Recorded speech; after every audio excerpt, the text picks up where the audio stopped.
Assalamualaikum warahmatullahi wabarakatuh. Kali ini saya akan membahas tentang hukum perjanjian atau kontrak bisnis. Ada beberapa poin yang akan kita bahas. Poin pertama ada arti hukum perjanjian. Poin kedua ada jenis-jenis perjanjian. Yang ketiga ada subjek kontrak. Yang keempat ada objek kontrak. Yang kelima ada syarat-syarat sah kontrak. Yang keenam ada asas hukum perjanjian. Poin pertama yaitu arti hukum perjanjian. Kontrak adalah suatu tindakan yang dilakukan oleh dua orang atau lebih di mana masing-masing pihak menuntut untuk melakukan satu atau lebih prestasi. Kontrak bisnis adalah suatu perjanjian dalam bentuk tertulis di mana substansi yang disetujui oleh para pihak yang terikat bermuatan bisnis. Poin kedua yaitu jenis-jenis perjanjian.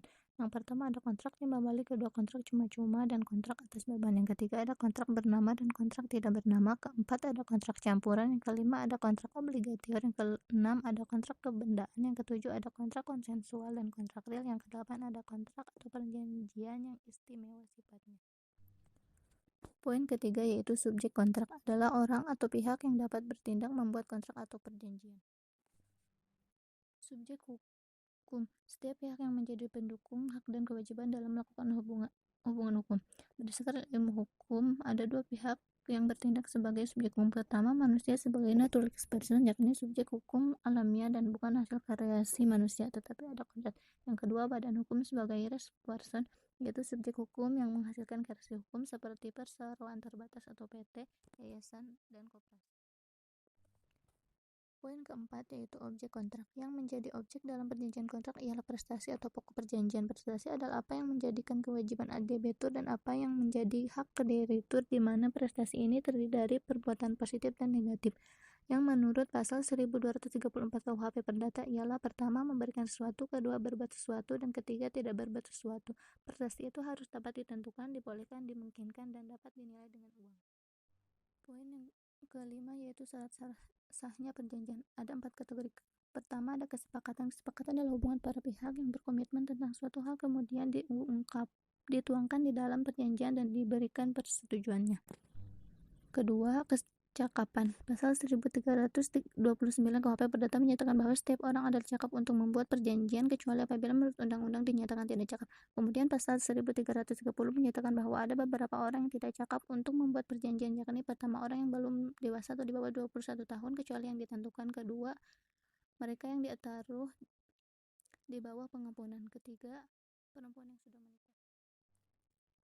Yang ketiga, hal tertentu. Pasal 1333 KUHP Perdata menentukan bahwa suatu perjanjian harus mempunyai pokok suatu benda atau jak yang paling sedikit dapat ditentukan jenisnya. Suatu perjanjian harus memiliki objek tertentu dan suatu perjanjian harus mengenai suatu hal tertentu.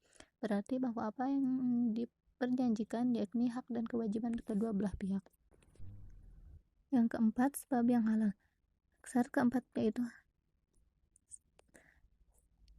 perjanjian yang keempat adalah adanya jika objek dalam perjanjian itu ilegal atau bertentangan dengan kesusilaan atau ketertiban umum, maka perjanjian tersebut menjadi batal.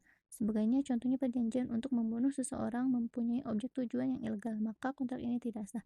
Menurut pasal 1335 Jo 1337 KUHP Perdata menyatakan bahwa suatu kausa dinyatakan terlarang jika bertentangan dengan undang-undang, kesusilaan, dan ketertiban umum. Poin keenam yaitu asas-asas hukum perjanjian. Ada 3 kategori. Yang pertama, asas kebebasan berkontrak adalah orang dapat menciptakan perjanjian-perjanjian baru menyimpang dari apa yang tidak diatur oleh undang-undang tetapi tidak boleh bertentangan dengan apa yang dilarang oleh undang-undang. Yang kedua, asas pasca sunt servanda, bahwa setiap perjanjian menjadi hukum yang mengikat bagi para pihak yang melakukan perjanjian. Asas ini menjadikan dasar hukum internasional karena termaktub dalam pasal 26 Konvensi Wina 1969 yang menyatakan bahwa setiap perjanjian mengikat para pihak dan harus dilaksanakan dengan itikat baik. Yang ketiga, asas konsensualisme atau kesepakatan. Dengan asas konsensualisme, perjanjian dikatakan telah lahir jika ada kata sepakat atau persesuaian kehendak di antara pihak mengenai hal-hal yang pokok dan tidak memerlukan sesuatu formalitas. Berdasarkan asas konsensualisme itu, dianut paham bahwa sumber kewajiban kontraktual adalah bertemunya kehendak atau konsensus para pihak yang membuat kontrak.